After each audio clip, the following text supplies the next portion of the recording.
नमस्कार दर्शक बंधु ओडिया सुखा संसार चैनल को आपण को बहुत बहुत स्वागत।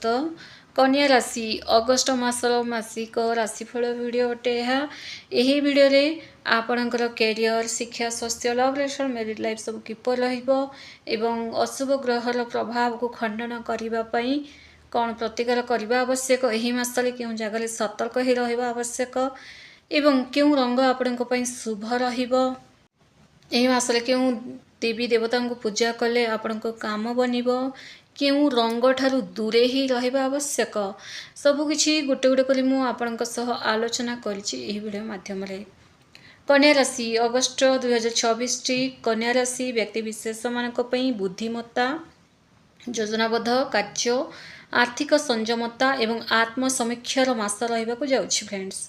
राशिर अधिपति ग्रह बुधंकर स्थिति एवं मास सारा अन्य प्रमुख ग्रह मानकर गोचर आपणक जीवन रे विभिन्न क्षेत्र रे कैरियर, व्यवसाय, शिक्षा, स्वास्थ्य, आर्थिक स्थिति और प्रेम संपर्क उपरे गोटे गभीर प्रभाव पकाउछन्ती, जोड़ा कि आपणक जीवन रे बहुत गुड़े खुशी मिलवाकू जाउछि प्रत्येक गोटे क्षेत्र रे। सर्वप्रथम आम जानिबा ग्रह मानकर स्थिति। राशिर अधिपति बुधंकर शुभ गोचर आपणकर विचार शक्ति, हिसाब किताब, संचार कौशल और व्यावसायिक निष्पत्ति को अधिक बुद्धिमत्ता पूर्ण करिवो। सूर्य मासर 16 तारिख जाए एकादश भाव रे गोचर करिवे, जहाँ प्रचुर लाभ, आय, बुद्धि और सफलता देव। 16 अगस्त पर द्वादश भाव को गोचर करने द्वारा खर्च, बुद्धि और दूरयात्रार जोग बनिब। मंगलंगर स्थिति आपण को नूतन उत्साह और परिश्रम करने को शक्ति देव, तथापि क्रोध नियंत्रण करने आवश्यक। गुरु बृहस्पति दृष्टि जोगु ज्ञान, बुद्धि, उच्च शिक्षा रे सफलता एवं शुभ कार्य मनोनिवेश हब। शनिदेव स्थिति आपण को कार्यक्षेत्र धैर्य, अनुशासन और निश्चित सफलता प्रदान करेंगे। राहु केतु षष्ठ और द्वादश भाव रे प्रभाव हेतु शत्रु और प्रतियोगी मानक उपरे विजय मिलिब, किंतु सामान्य अप्रत्याशित खर्च मध्य हब। यह रहा ग्रह मानकर स्थिति। कन्या राशि जो मैंने भी आम ओडिया सुखा संसार चैनल को नुआ कर चैनल को सब्सक्राइब करंतु। वीडियो जदि आपको पसंद आसते गोटे लाइक टे निश्चय कर दिंतु फ्रेंड्स। सर्वप्रथम आम जानिबा कैरियर विषय। मासर 16 अगस्त जाए एकादश सूर्यों जोगु कार्यक्षेत्र में आपणकर कठिन परिश्रम पूर्ण फल मिलिब। सहकर्मी और वरिष्ठ अधिकारी माने आपणक काम को प्रशंसा करने को लगे।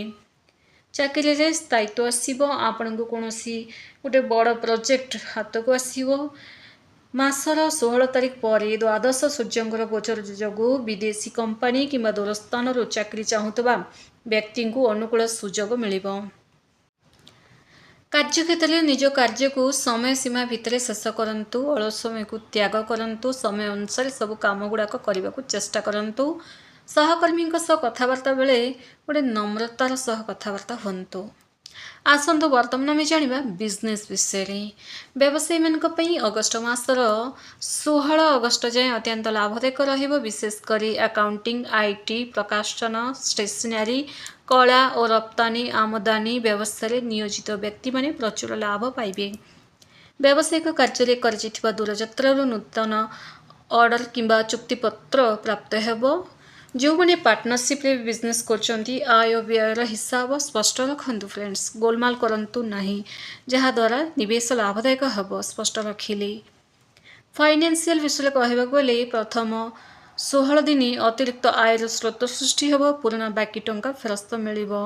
मासर 16 तारिख पर अप्रत्याशित किंबा आध्यात्मिक स्वास्थ्य संबंधी किछि खर्च हब, तेणु आरंभ ही बजेट टिके प्रस्तुत कर रखिबा आवश्यक। मासर प्रथम 16 तारिख जाए संचय योजना किंबा संपत्ति रे निवेश करबा आपणक पई शुभ साबित हब। विद्यार्थी मानक कथा कहबा गले विद्यार्थी मानक पई अगस्ट मासटी प्रतिभा विकास और सफलतार समय रही। जो मैंने प्रतियोगितामूलक परीक्षा दौरान षष्ठ भाव रे ग्रहंकर स्थिति और गुरुंकर दृष्टि जोगु प्रतियोगितामूलक परीक्षा किंबा एंट्रांस परीक्षा पई प्रस्तुत होता विद्यार्थी मानकु भल सफलता देखा पाइबे।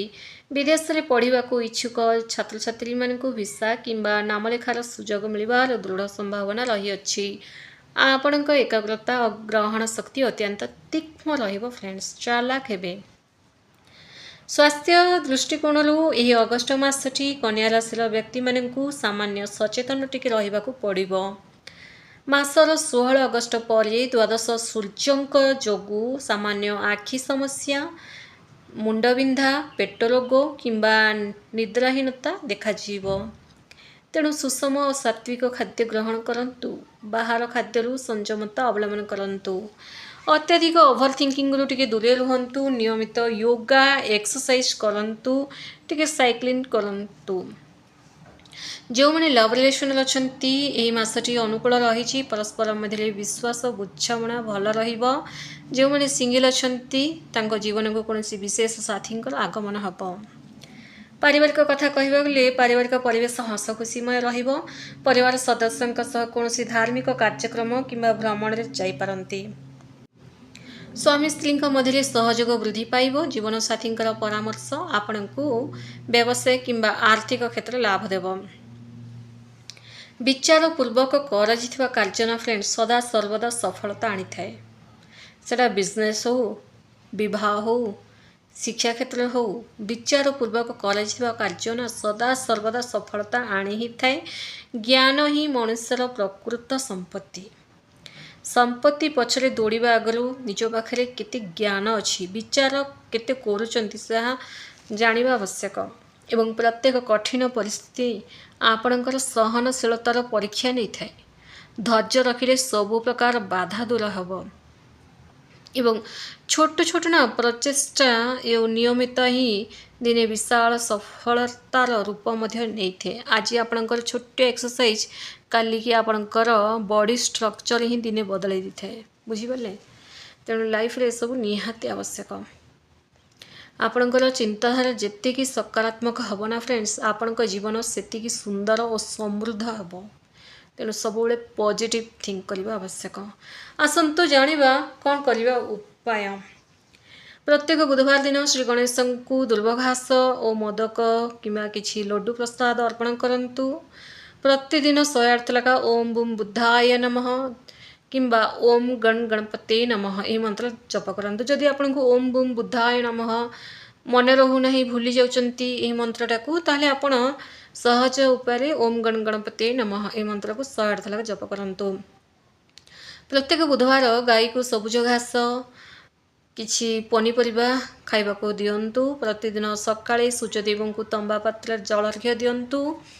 ତା ସହ ଆବଶ୍ୟକତା ଥିବା ବିଦ୍ୟାର୍ଥୀଙ୍କୁ ସବୁଜ ରଙ୍ଗର ବସ୍ତ୍ର, କିଛି ପେନ୍, କଲମ, ବହି, ଖାତା ଦିଅନ୍ତୁ। ଦେଖନ୍ତୁ ଏଇ ଯେଉଁ ମାସ ଆପଣଙ୍କ ପାଇଁ ଶୁଭ ରଙ୍ଗ ରହିବ ସବୁଜ ରଙ୍ଗ, ହାଲୁକା ହଳଦିଆ ରଙ୍ଗ, ତା ସହ ଧଳା ରଙ୍ଗ। କିନ୍ତୁ ଆପଣଙ୍କୁ ଏଭଏଡ଼ କରିବାକୁ ପଡ଼ିବ ନାଲି ରଙ୍ଗ, କଳା ରଙ୍ଗ। ଇଣ୍ଟରଭ୍ୟୁ ଅଛି, କାହା ସହିତ ସାକ୍ଷାତକାର ହେବାର ଅଛି କିମ୍ବା କୌଣସି ବିଜନେସ୍ ବେପାର ଆରମ୍ଭ କରିବାର ଅଛି, ତ ଲାଲ ରଙ୍ଗ, କଳା ରଙ୍ଗ ଆପଣଙ୍କ ପାଇଁ ଏତେ ଶୁଭ ନାହିଁ। ଶୁଭ ଅଙ୍କ ରହିବ 5, 6, 1। ଶୁଭ ଦିନ ଗୁଡ଼ାକ ରହିବ ବୁଧବାର, ଶୁକ୍ରବାର, ସୋମବାର। ଆପଣଙ୍କର ଇଷ୍ଟଦେବ ରହିବେ ଶ୍ରୀ ଗଣେଶ, ମା ସରସ୍ୱତୀ। ଗୁରୁତ୍ୱପୂର୍ଣ୍ଣ ଗୁଡ଼ିଏ କଥାଟେ ଜାଣି ରଖନ୍ତୁ। ବଜେଟ୍ ନିୟନ୍ତ୍ରଣରେ ରଖନ୍ତୁ ଫ୍ରେଣ୍ଡସ୍। ବଜେଟଟା ଟଙ୍କା ପଇସା ନିୟନ୍ତ୍ରଣ ରଖନ୍ତୁ। ସ୍ୱାସ୍ଥ୍ୟ ପ୍ରତି ଧ୍ୟାନ ଦିଅନ୍ତୁ। ଏହି ମାସରେ ଟିକେ ଖର୍ଚ୍ଚ ରହିଛି ଏବଂ ନିଜ ସଞ୍ଚାର କୌଶଳର ସଠିକ୍ ବ୍ୟବହାର କରନ୍ତୁ। ଗ୍ରହ ଗୋଚର ନା ଆପଣଙ୍କ ପାଇଁ ସୁଯୋଗ ଓ ମାର୍ଗ ସୃଷ୍ଟି କରେ, କିନ୍ତୁ ଆପଣଙ୍କର ସଠିକ୍ ଯୋଜନା, କଠିନ ପରିଶ୍ରମ ଓ ବୁଦ୍ଧିମତ୍ତା ହିଁ ପ୍ରକୃତ ସଫଳତା ଆଣିଥାଏ। ଅଗଷ୍ଟ ମାସ ଆପଣଙ୍କ ପାଇଁ ସୁଖ, ସମୃଦ୍ଧି, ଶୁଭ ଓ ଆନନ୍ଦଦାୟକ ହେଉ ଫ୍ରେଣ୍ଡସ୍। କମେଣ୍ଟସରେ ଶ୍ରଦ୍ଧା, ଭକ୍ତି ଏବଂ ବିଶ୍ୱାସର ସହ ଜୟ ଗଣପତି ବାପା ନିହାତି ଲେଖନ୍ତୁ। ଧନ୍ୟବାଦ।